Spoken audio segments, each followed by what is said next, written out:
Hey, what is up, everybody? Welcome to the Chargers Podcast Network. If you're a little confused today, we are obviously not Chris Harry and Matt Money Smith. My name is Stephen Haglund. This is my co-host Tyler Schoon. We are the Guilty as Charged podcast.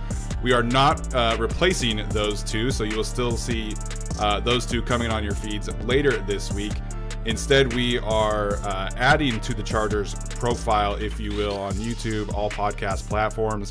And we are so stoked to be here. We could not be more grateful and honored to the Chargers organization and social teams and production teams to having reached out to us about this idea, a couple months ago. And we're going to give it everything we have. This is going to be a great new partnership for us. And if you're familiar with our work, welcome back. If you're not, hopefully you stick around. This is something that is a huge opportunity for us. And we can't wait to dive in. So, Tyler, what's up, man? How you doing today?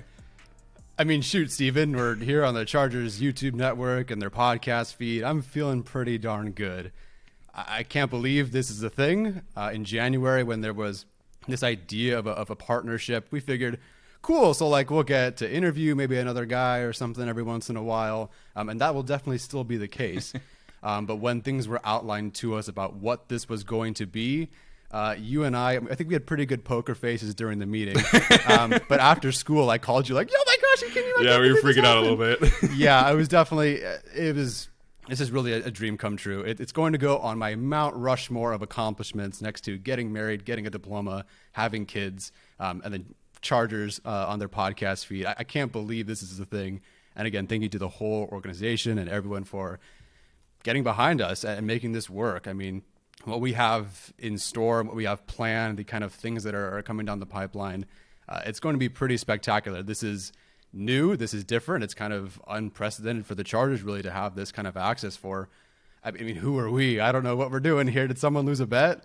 But here we are. I can't believe this is happening, and I'm so excited to do this moving forward with the Chargers and, of course, with you, Steven. Steven, how are you feeling?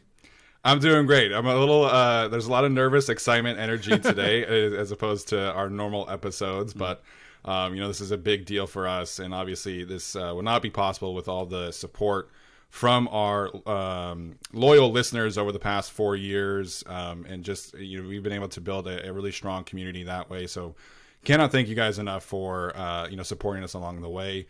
As far as our end goes, nothing's going to change really. Essentially one episode of ours a week is going to be here on the Chargers feeds. The rest of everything we do will still stay on the Guilty as Charged podcast feed. So if you're new, please go subscribe to that wherever you find your podcast, whether that's here on YouTube or whether that is on Apple, Spotify, or Stitcher or wherever. We are available wherever you can find a podcast. And definitely be sure to subscribe to the Chargers YouTube channel as well. That's obviously the big focus here for us, is being able to kind of partner with them and continue to grow their presence on YouTube. So definitely go check that out.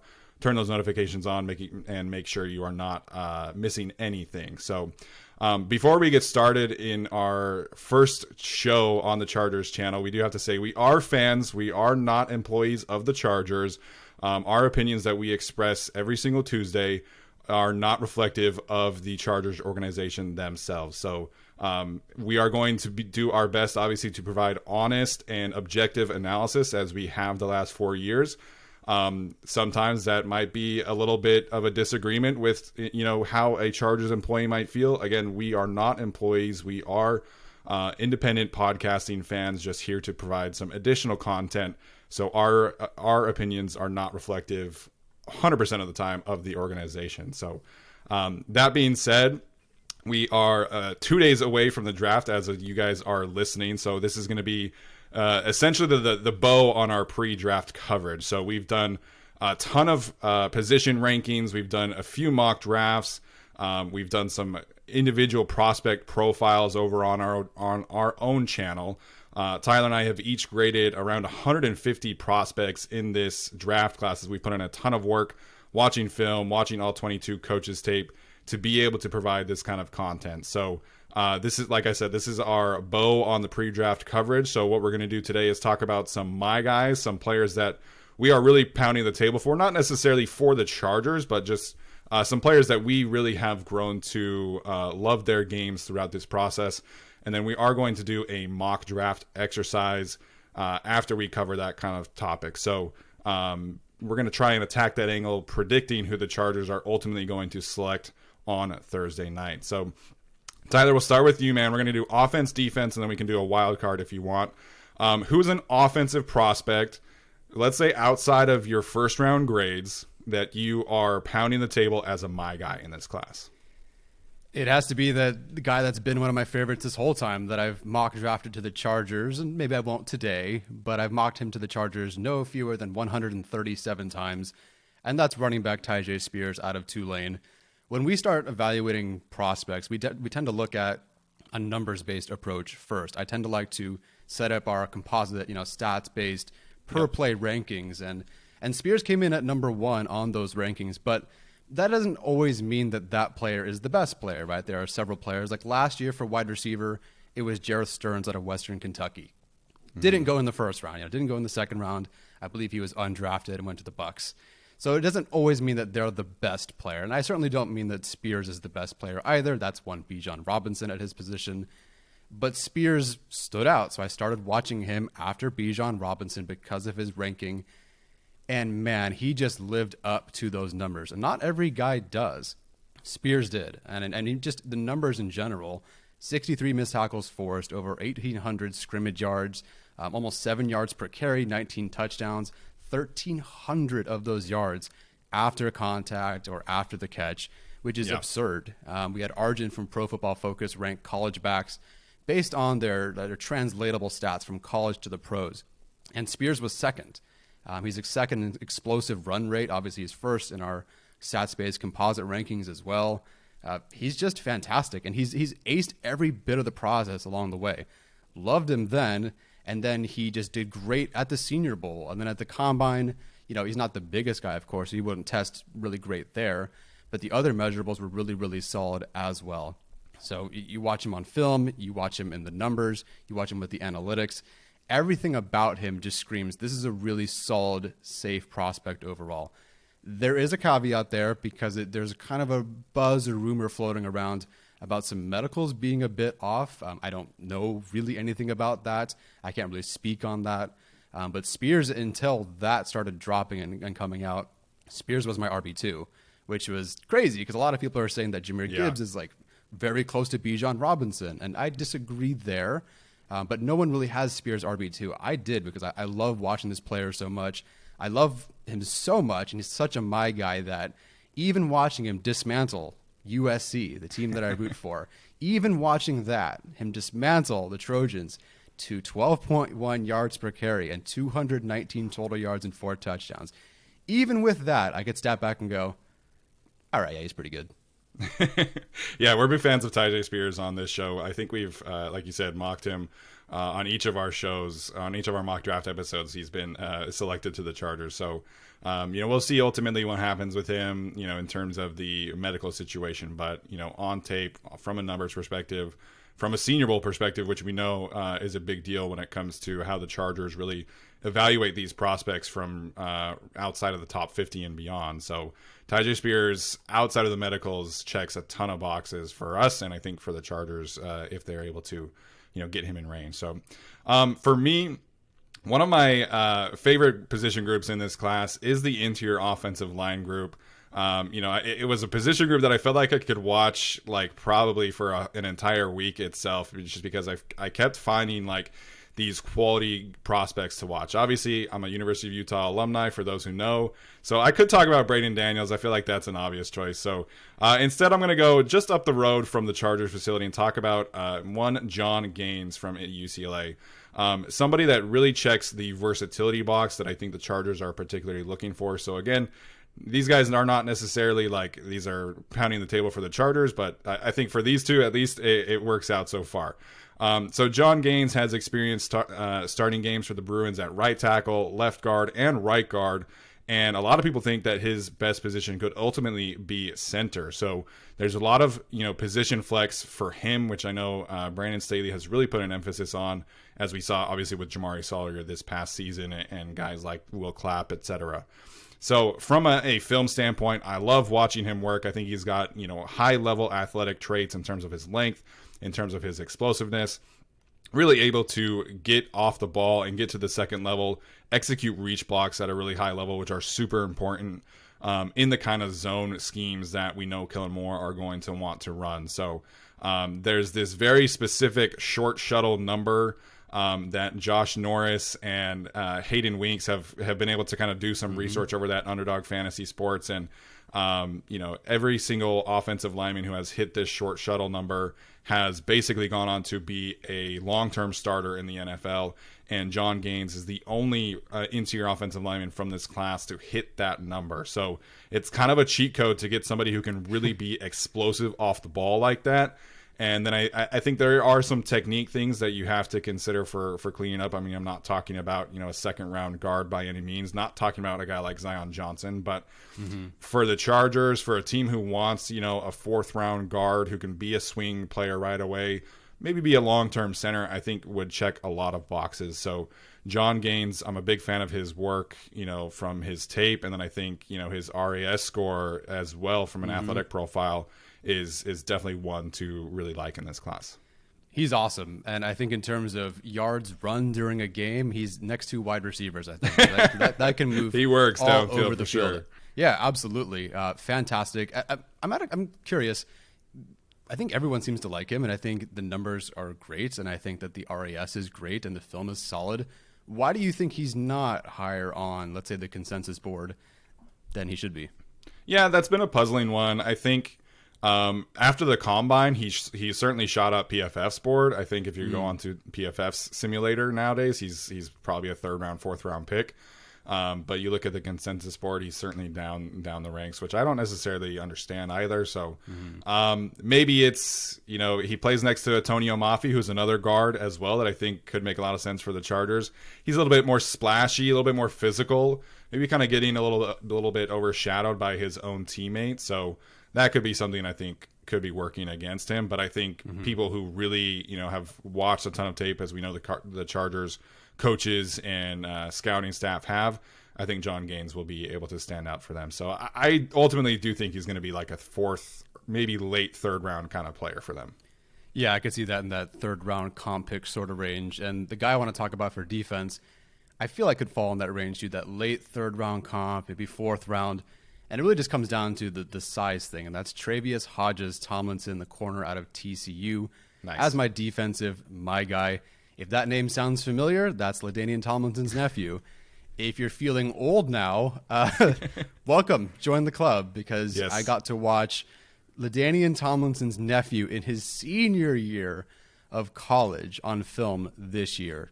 And it was really a tie between, him and Marvin Mims for that kind of my guy, the guys that play above their weight class and outside of their physical frame. And he's really Wolverine out there to me, and that's kind of also partially the height thing, although I think Wolverine is 5'2", I believe. Someone nerdier than me will definitely Wow, answer we got a Wolverine reference on the show today. Yeah, definitely. Won't talk about Michigan. I don't like them, but we can talk about Wolverine, the MCU character. But an absolute animal against the run, on short passes. He's so instinctive. He's so quick. He attacks everything in front of him. But then in coverage, he's got that whopping 28 passes broken up and 5 picks the last 3 seasons, and really at all points of the field. There's definitely some risk reward there with him. Part of that is him as a prospect and his physical profile and the way he plays. And okay, there's 14 penalties in there too. But you know what? He's still a my guy even with those penalties. He's still only allowed, right? The reward of that is that he only allowed 34% of the passes to be completed his way for a passer rating of 42.5. And again, I talked about the numbers, the play style, the way he plays the run. They have him as a box safety sometimes, taking on tight ends, taking on pullers. This is a guy that's 5'8", and not exactly, going to show out in the physical prototype, in terms of size and weight and that sort of thing. And yet he's out there doing some very, very difficult things that someone his, quote unquote size really should not be asked to do, but he was doing it. So I loved watching him. I love the way he plays.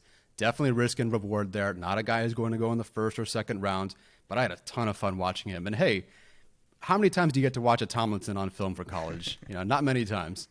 Yeah, we got to watch Ladainian's nephew in a couple years will grade Antonio Gates Jr. So, definitely feeling old when I saw that tweet come across the timeline from Michigan State's spring game. So, you chose a corner. I'm also going to choose a corner who I'm significantly higher on than most people, it seems, and that's Darius Rush from South Carolina, a former wide receiver at South Carolina. So he actually did not play cornerback. Basically, he played corner as a sophomore in high school and didn't play it again until he was a junior at South Carolina. So there's not a ton of reps to him.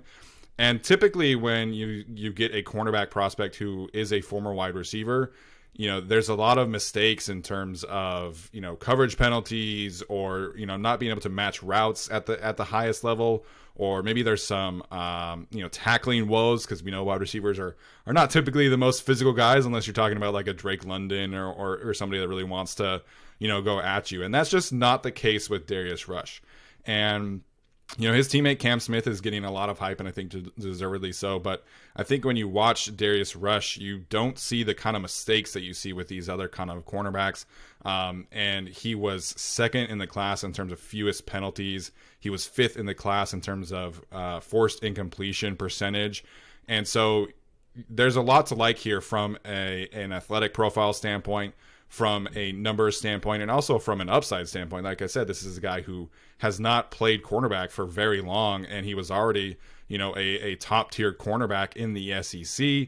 He went down to the Senior Bowl, and a lot of people who were there have kind of said that he was the best cornerback of the week that week. So, we really see him on tape be, I want to describe him as like a junkyard dog, somebody who is just really always fighting for every single rep.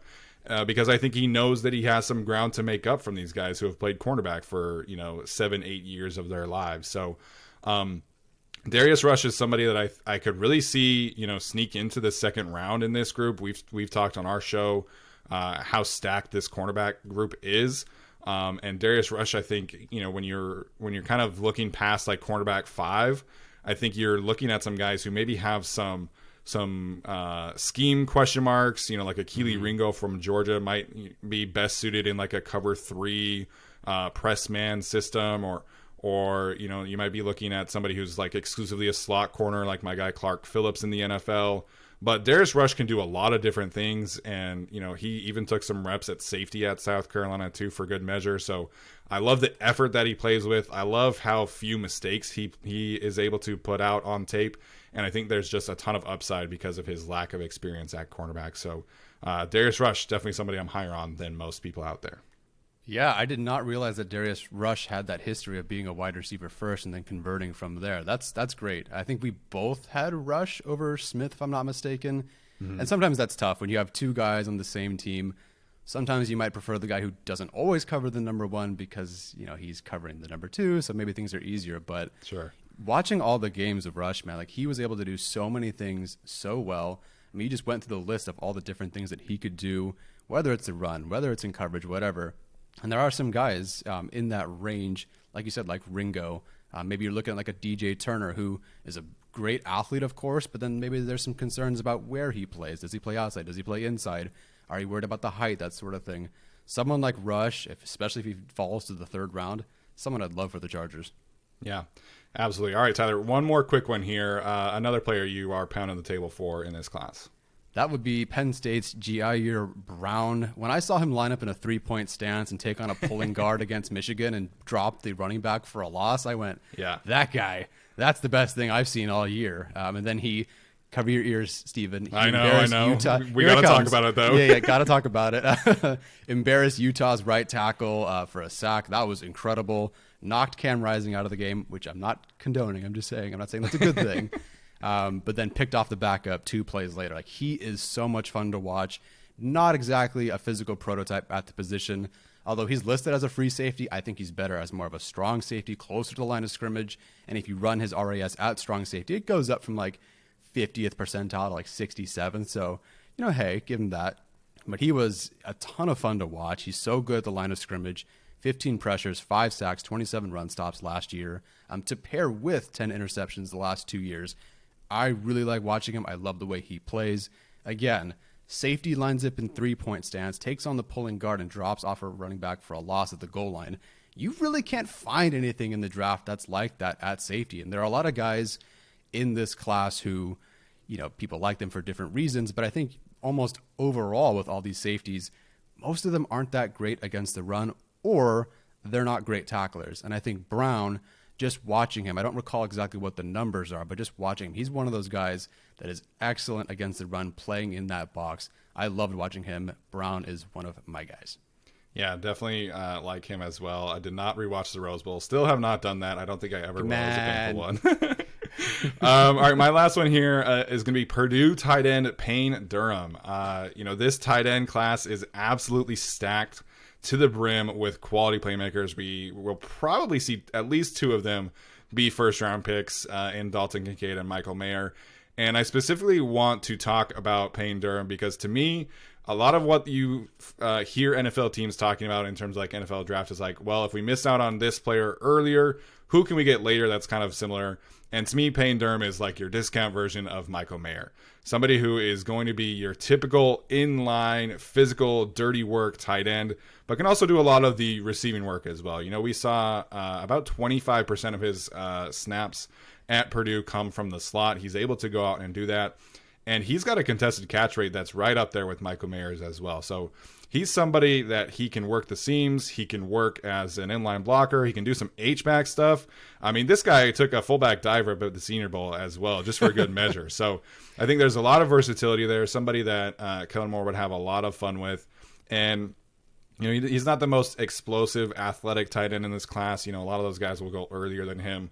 But when it comes to, day 3, if the Chargers have not if they have not been able to find a tight end, Payne Durham is somebody I think would, come in and really be able to marry the run game and the pass game like Brandon Staley has talked about a lot this offseason. So he plays like somebody whose name is Payne. Like, he wants to hurt you as much as he possibly can within the legal rules of football. So he's somebody who's a lot of fun to watch, and I think he checks a good amount of boxes for teams who want like a day 3 physical blocking tight end who can also offer some receiving upside as well. Yeah, he's on my list of my guys. I wasn't sure how many we'd get to, but Payne Durham was one of those guys. And also just an underrated guy. There are several tight ends in this class. Maybe it's because of the tight end class overall, but these guys are really, really solid, and I totally get that. But Durham isn't all that different than most of them, and frankly, I think he's better than some of them. Yet you see him at 180 or 200 on boards, and I just don't buy that. And that was a great comparison to Michael Mayer. I believe the difference between them in yards after the catch per reception is 0.2 yards. Maybe I'm making that up. I don't know. But neither of them are exactly yak guys, not speed guys. Maybe not like a Will Mallory type, for example, but both really solid players, and I love that way of looking at things. I know Brett Coleman, for example, and them on the Bootleg Football podcast, they do an other guys sort of thing where if you can't get this guy in round 1, round 2, who can you get later? And Payne Durham is a guy I always circle back to. If I don't get someone in the first 3 rounds, I can always get Payne Durham 2 rounds later and feel almost just as good. Yeah, I think when it comes to the Chargers specifically, we know that, Gerald Everett is going to be that big wide receiver almost. He can block for sure, in that regard. Donald Parham does a lot of the inline stuff too, but they need somebody who can, add some oomph in terms of the blocking game, and I think Payne Durham would do that. I think Michael Mayer would do that as well, for what it's worth. Mm-hmm. Absolutely.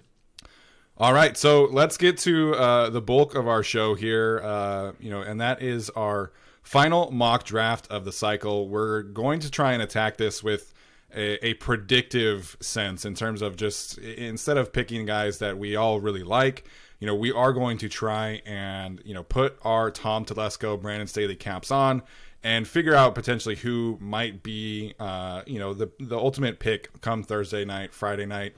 We're also going to talk about some trade down selections as well, if that ultimately comes up. So, Tyler, let's get started here. I can't wait to do our final mock draft of the cycle. Absolutely. Here we go. All right, so let's go over really quickly who came off the board before the Chargers picked, and then we'll look at some of the options that are on the board. Some guys that went off the board, one of them being Zay Flowers, went to the Seahawks at 20. So there goes that entire discussion. Dalton Kincaid at 18 to the Lions. That's a lot of fun. Miles Murphy to the Packers. Quentin Johnston to the Patriots. And Jackson Smith-Njigba to the Titans, which hurts my soul a bit, but that's okay. And then Lucas Van Ness, the Eagles, which I believe is picking up some steam. So if you want to talk about who is left, then we're looking at, of course, Bijan Robinson, Jordan Addison, Brian Branch, Michael Mayer, Kalijah Cansey, Brian Brzee, Jahmyr Gibbs, and Will McDonald. That feels like kind of the cutoff there for guys they'd be looking at. Yeah, so this is an interesting scenario. I do think Will Levis, who's on the board here, will ultimately be off the board at this point. But this is exactly what you're looking for in terms of potential trade down scenarios, right? Like, I think a lot of us would have a hard time of them trading off of Bijan Robinson. But maybe in this instance, you could call the Buffalo Bills and say, hey, come offer us your third-round pick. We'll move down, and we can maybe get some kind of impact player at 27. You know, the Cowboys, of course, need a running back in the post-Ezekiel Elliott world. So I think a lot of, like I said, me personally, I would have a hard time passing on Bijan Robinson in this kind of scenario. But I do think, you know, having him, Jordan Addison, Darnell Wright, these guys who some of these teams in the back half of the 20s might be vying for, might be a real possible trade down scenario, which Brandon Staley and Tom Telesco have talked about a few times in this cycle so far. Yeah, I don't know all the needs of every team, but someone like the Bills, like you mentioned, is a great call for Addison. Someone like Darnell Wright, maybe Michael Mayer, depending on what the Bengals want. So there are definitely some options there. I would love to slide to about 27 or later, so 27, 28, 29, 30. Read Daniel Popper's article from The Athletic. Yeah. Plenty of different scenarios there. So in most instances, like, I'm screaming to trade down because I would love to trade down. The Chargers need it. You know, Herbert's about to get his big deal at some point. Yeah. And you're going to need more rookies. And frankly, if all you did was get a sixth rounder out of trading down, I'd be happy, because look at who the Chargers have taken in the sixth round the last couple of years. I mean, I'd love to get another shot at a Jamari Salyer or Jaw Taylor like they just did this past season. So, yep. You know, of course, I'd like more than that. I would love a top 75 pick. I'd love a third rounder. But even if you trade down a little bit, I'd be happy with that. With that said, if Bijan Robinson is here at 21, I do not believe for 1 second the Chargers would move off of that pick. Yeah, this is something that we've talked a lot about in terms of the athletic aspect of how the Chargers do business in the first round in particular. And you look at how important the athletic testing is to the Chargers, and we've seen that over the past few years, whether that's obviously recently Zion and Rashawn Slater, but also Kenneth Murray was an elite RAS tester. You know, Derwin James, obviously another elite RAS score for himself. So the Chargers have really prioritized elite athleticism in the first round. I think it's one of the reasons why they've been able to have a lot of success in the first round under Tom Telesco. And you've pointed this out several times as well. Like, ideally in the first round, you're looking for a player who has that combination of the athletic testing, of the character, of the elite film, so to speak, and also, you know, like the position value we can talk about. But you know, I think of the players on this board, the only one who checks all of those boxes is Bijan Robinson. Like, I know that there's a lot of people out there who kind of devalue the running back position, and, you know, the Chargers have Austin Eckler, and we can certainly talk about that as well. But to me, if Bijan's on the board, like, that's a no-brainer. I'm sprinting that card in because he checks so many boxes for them. And yes, you could point it from this is taking the ball out of Justin Herbert's hands, so to speak. But both Eckler and Bijan Robinson can work as receivers. You know, the coaches at Texas wanted to really emphasize Bijan's ability to run routes from the receiving room. And when you have a guy like Roschon Johnson as your running mate, you're able to do that. But you know, there are some reps against Iowa State in particular where he's in the slot running a post route, right? Or against Alabama where he's running a wheel route from the backfield. And I think that Kellen Moore would have so much fun being able to utilize Bijan Robinson as a chess piece, not just a stereotypical running back. And I think that's how a lot of anti-running back types really need to view Bijan. He's not a ground and pound running back. Like, he can do so many different things for you. So ultimately, if he is on the board for the Chargers, I think you absolutely have to sprint this card in and select him. I would 100% agree. And in this case, you know, if there's an edge rusher here, different conversation. But I just don't believe that. I mean, there's a lot of connections to Addison, of course. I like the player a lot. Both of us do. He would be an excellent addition to the Chargers. They have to show me that they're willing to change the way they've drafted or signed receivers in the past, for me to believe that they'll actually do this. So if they take Addison or they take Zay Flowers if he's there, I'll go, hey, okay, now I know that they are willing to do that. But, someone like Zay Flowers with height or Addison, I mean, Jordan Addison, their prototype at wide receivers, I think like 203 pounds. And that's including Kellen Moore's receivers as well. And Jordan Addison is 171. That's 1 pound lighter than Travis Benjamin.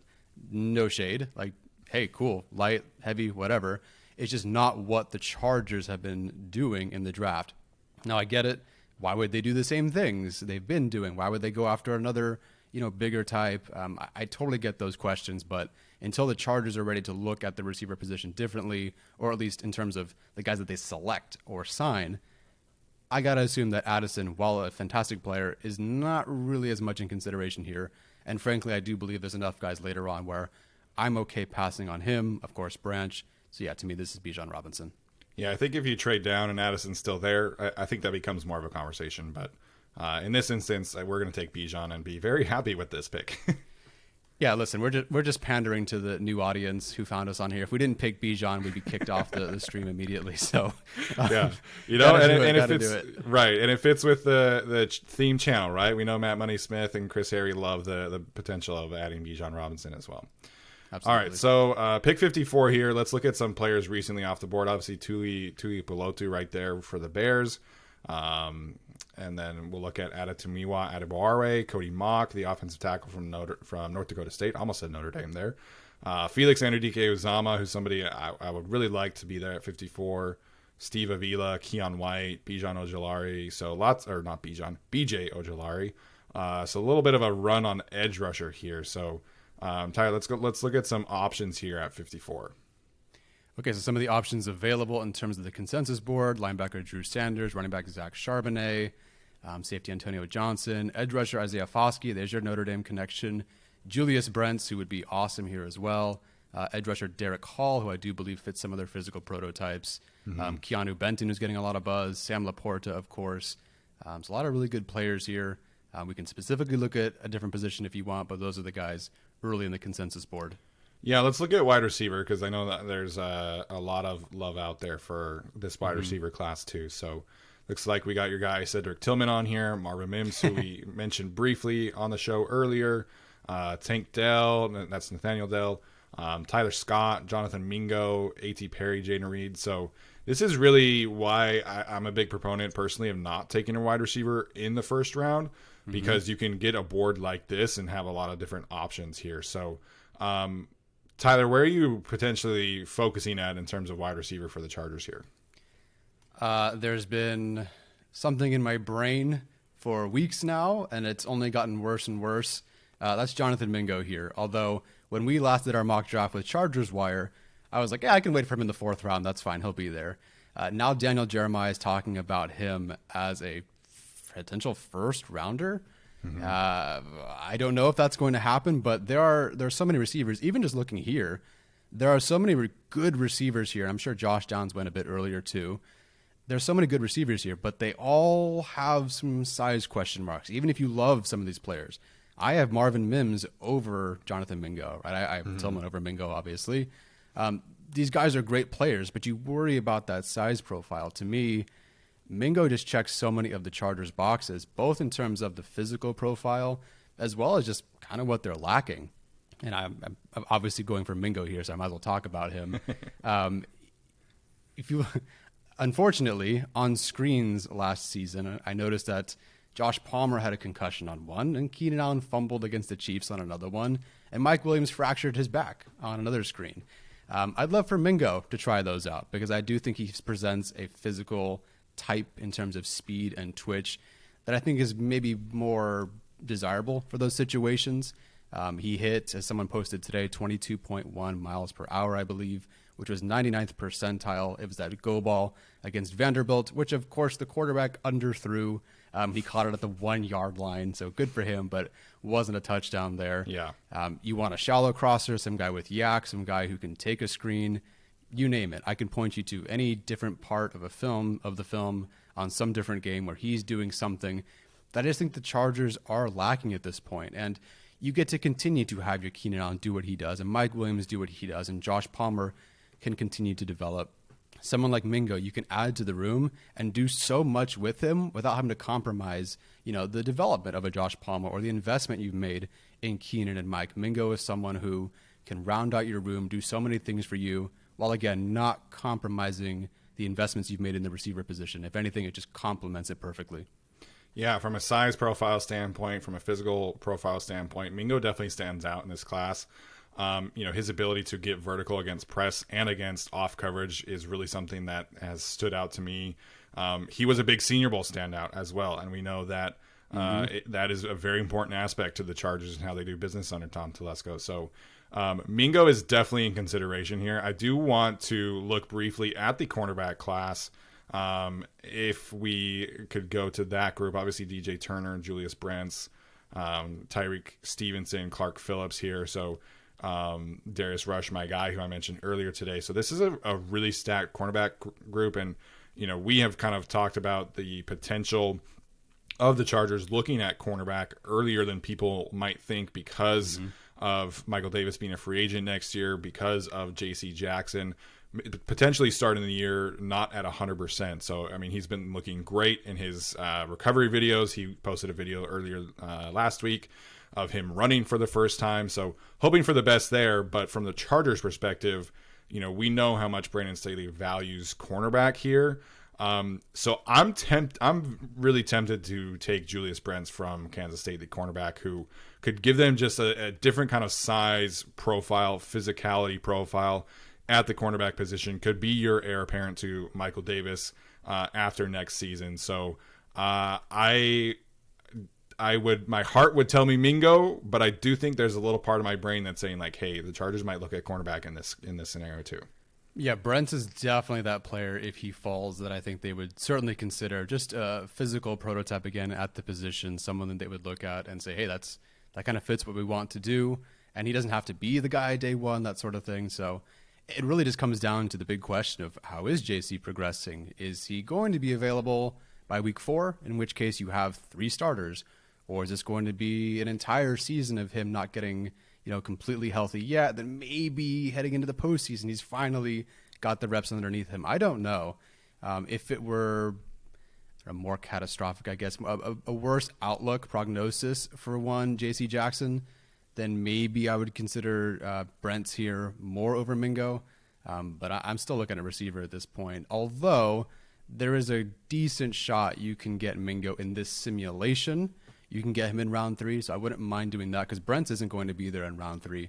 In the simulation, Mingo is going to be there, or potentially could be there in round 3. But if you look at ESPN's analytics model, there's only an 8% chance that Mingo is going to be there in round 3. So even though on this board he's 84th or whatever he is, there's only an 8% chance he's going to be there. Now, do you have to take Mingo as your entire draft built around taking him? I don't think so.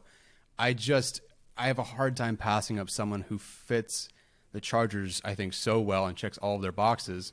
Because as we get to some later points, yes, there are some guys who fit their physical prototype. Let's say A.T. Perry, or even later like Bryce Ford Wheaton.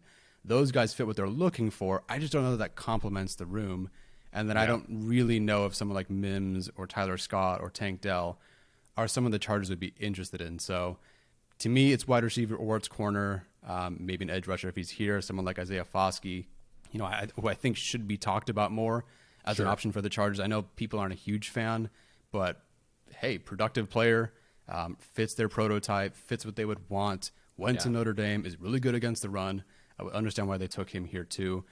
So really what we're talking about here is a premium position. After running back, you have to invest in those premium positions because that's important. And we saw last year the Chargers, not have the hottest season because of corner deficits or edge rushers or wide receivers. So I think investing in either of those here is great. I'll defer to you on this one. If you want Brent, I'm totally happy with that. He's ahead of Mingo on my big board, so I would get it.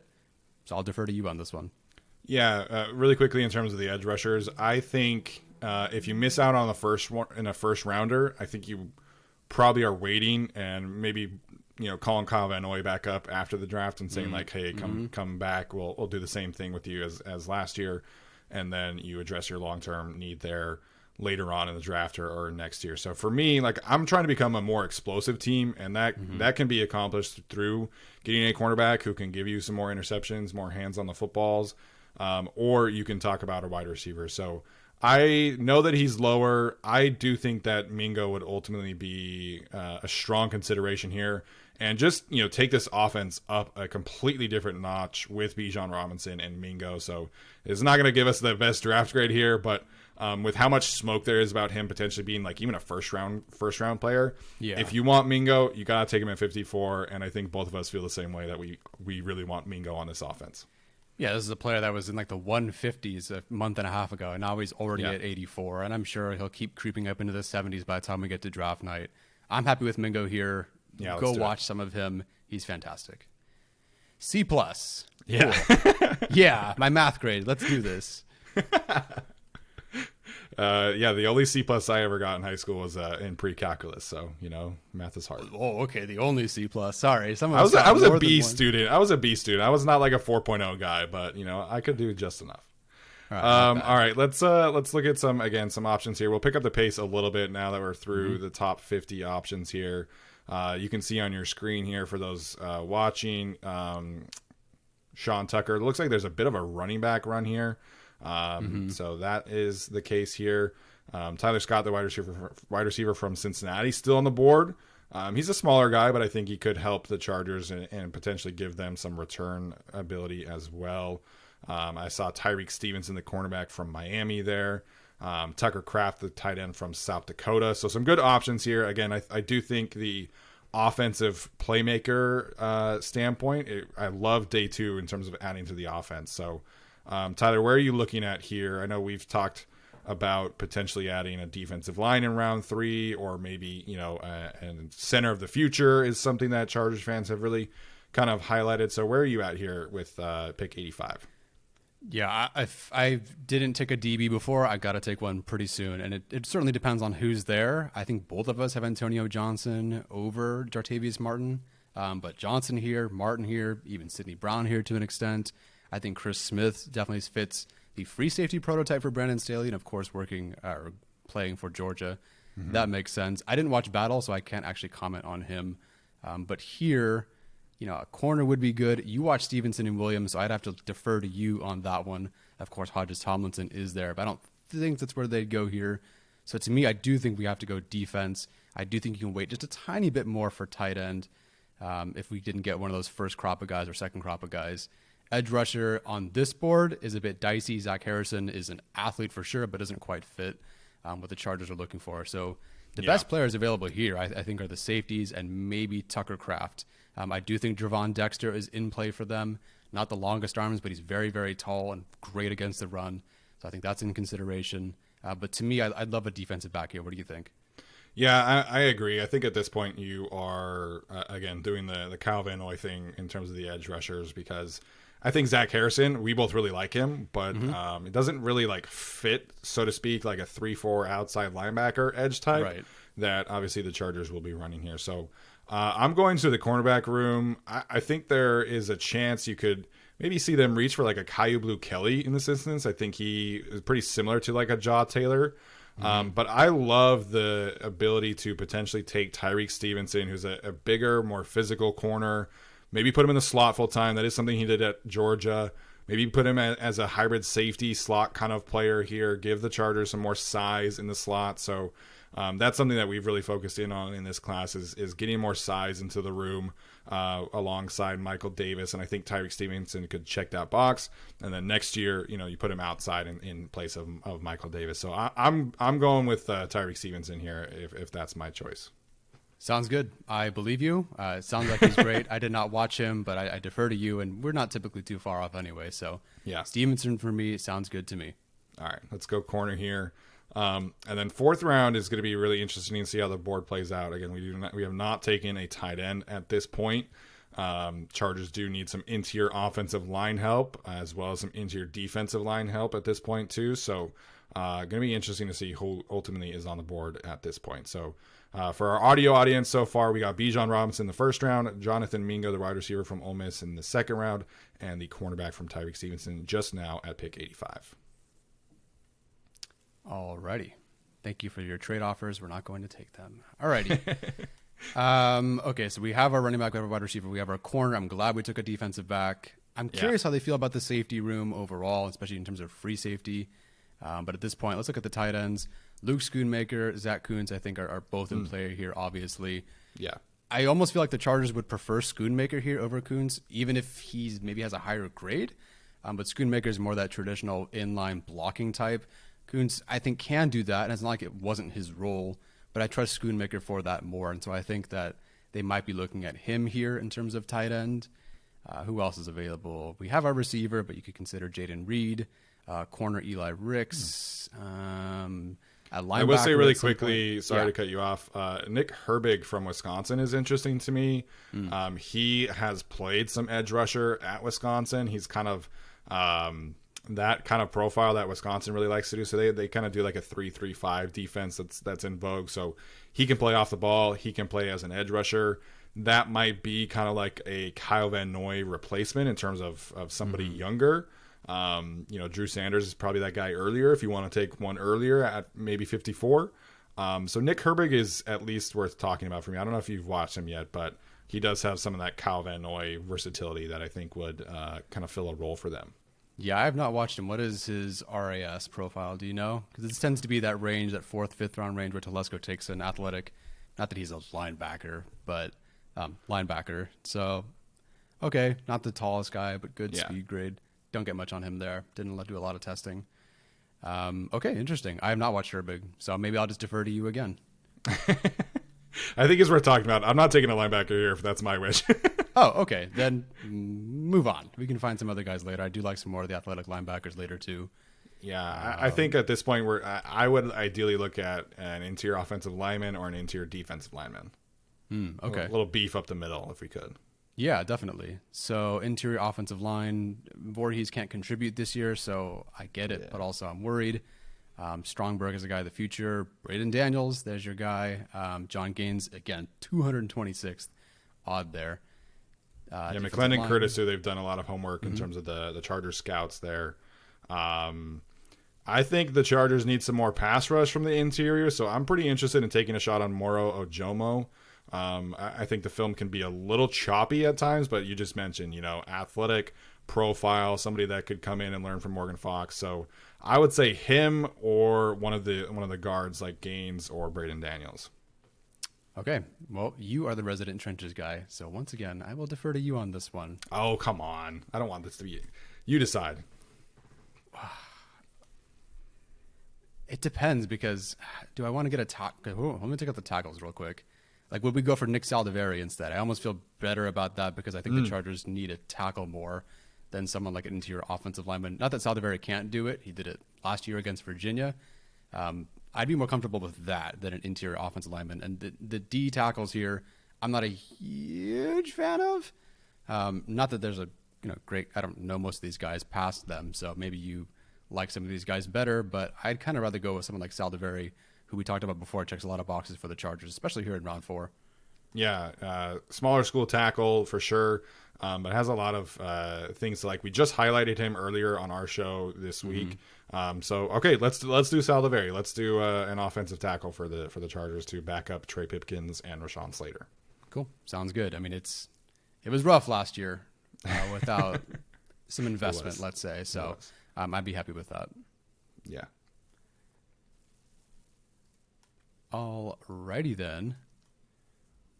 Well, we don't need. All right, Tyler, what are you thinking here? We again have not taken a tight end yet. Zach Kuntz is right there. I see Dorian Williams, the athletic linebacker from I'm totally blanking right now. Tulane. KJ Henry as well, edge rusher from Clemson. So what are you thinking here? Because this is the last round I'm going to get him, I would consider Zachary Kuntz here. But do you feel like he's enough of an inline blocker to distinguish himself? I guess in the 5th round it doesn't matter as much. Do you feel like he's enough of a fit? Considering I would say he's more of a big slot right now, but he's 6'7", he's 250 pounds. I think you could get the tight end coaching staff to work with him a little bit more. He certainly has the profile to become a blocker, and we've seen Donald Parham make some real strides there. So can you pull up the whole tight end tab and let's see who ultimately is there in general? So Brenton Strange, more of kind of your Steven Anderson type of tight end if you're looking for that guy. Same with Braden Willis, Cameron Latu, I think are similar types there. Payne Durham, who I talked about. So Zach Kuntz, in terms of an athletic profile standpoint, I think with the tight end position, you generally want to take chances on day 3 guys who have, high athletic profiles. And Zach Kuntz is quite literally the most athletic tight end at the combine history. Yeah. So I'm cool with taking Kuntz here. Cool. Let's do it. So reuniting Saldivari and Zach Kuntz here in this mock draft. Yeah. And, who's the tight end currently on the roster? Converted quarterback. Oh, Stone Smart. That's right. There you go. So we're pumping up the Old Dominion pipeline now. Yeah, Georgia, LSU, Old Dominion. Right. All right. So we got 6th round here and 7th round. I would say maybe let's take a glance at edge rusher and see if our guy Nick Hampton is there. All right. So there he is. If you're a fan of Nolan Smith, I think you should be a fan of Nick Hampton on day 3. So that's a pretty quick one for me, Tyler. I know you like Nick Hampton as well. Yeah, that's fine by me. I don't know if he fits their physical prototypes as much, but he's kind of a tweener in terms of edge rusher, linebacker type. They had him blitzing from the slot sometimes, so a lot you can do. Robert Beal Jr., because the Georgia connection, maybe the Chargers would consider that because that fits more their prototype. But I think Nick Hampton here in terms of what he can do, and just frankly in terms of the upside in film, like he's a 3rd-round grade for me, and we're talking about round 6 here. I'm happy with him. I know somewhere Gavino Borges from Chargers Wire is cheering. I'm cool with Nick Hampton. Yeah, let's do that one. Cool. Go watch the North Carolina game, guys. It was fun. Absolutely. All right. I think this is obligatory time to talk about a potential QB2 of the future. We'll see how that board pans out. Steven.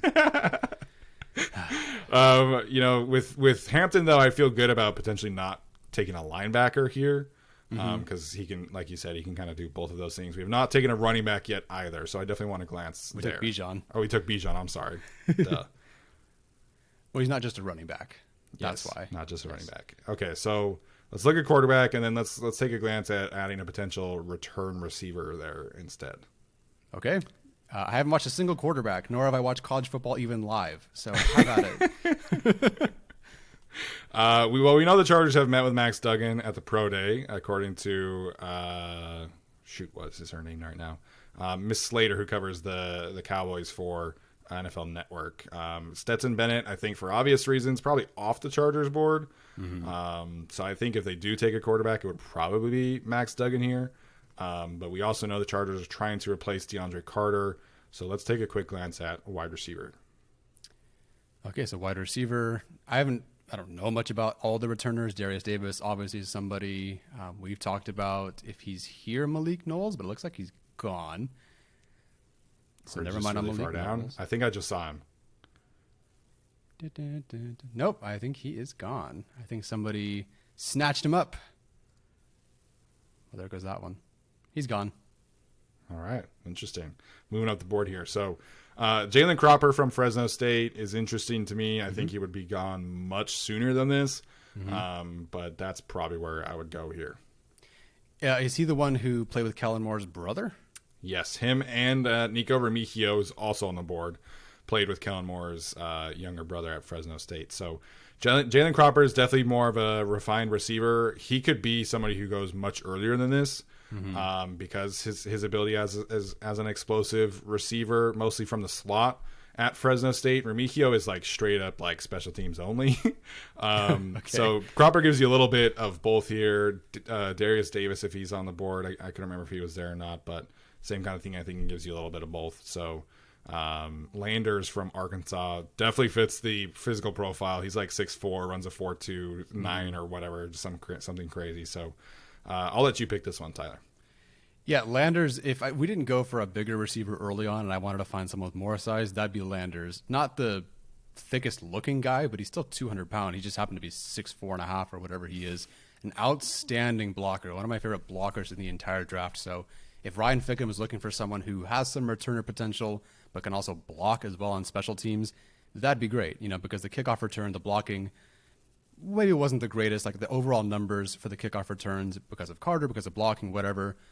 weren't so great last year, so I could see them upgrading there. It was Joshua Kelly and Xander Horvath blocking, but then Kelly sort of got hurt, and I think, or took on a bigger role as well. Horvath got hurt as well. So at some point it was Michael Bandy out there. So they definitely could trust a receiver out there again with someone like Matt Landers, although he's very different receiver than Michael Bandy. But because of the connection to Kellen Moore, or his brother, I should say, and because of what you said about Cropper, I'm happy to go with him. Yeah, absolutely. Let's do that. I feel really good about this draft, although maybe some players who might not be at this specific spot. So Sure. Just to recap here quickly, I know we're running a little bit short on time. We got Bijan Robinson in the first round, Jonathan Mingo, the receiver from Ole Miss, at 54, Tyreek Stevenson, the corner from Miami, at 85, Nick Saldiveri, offensive tackle from Old Dominion, at 125, reuniting him with his former teammate Zach Kuntz, the tight end, at 156. Nick Hampton, pass rusher / linebacker from Appalachian State. I know Daniel Jeremiah probably happy about that one. And then Jalen Cropper, the wide receiver from Fresno State, at 239. So, Tyler, how are you feeling about this draft? Great. I'm so excited for everyone to agree with us 100%. The good news is we took Bijan Robinson, so I think we're okay. Yeah. Like our floor is a B+ here, I think. Yeah, but absolutely.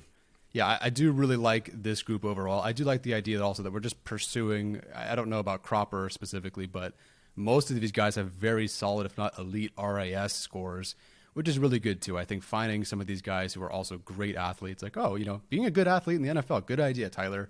But I do think that was nice to consider. Like, these are also good players, good prospects at their positions, but they're also high-end athletes too. Guys who clock in. I mean, geez, Zach Kuhn, 10 RAS, that sort of thing. So yeah, I like it. I like it a lot, and we've come a long way from kind of just guessing on 3 players from our first mock. So yeah, I like this one. Yeah, definitely put in a lot of work to make this happen. So I feel good about this. I'm excited to see none of these picks ultimately come to fruition outside of maybe one. Jonathan Mingo. Mingo definitely I feel more confident about happening than the other selections on here. So yeah, that's our first episode on the Chargers channel. So hopefully you guys enjoyed that.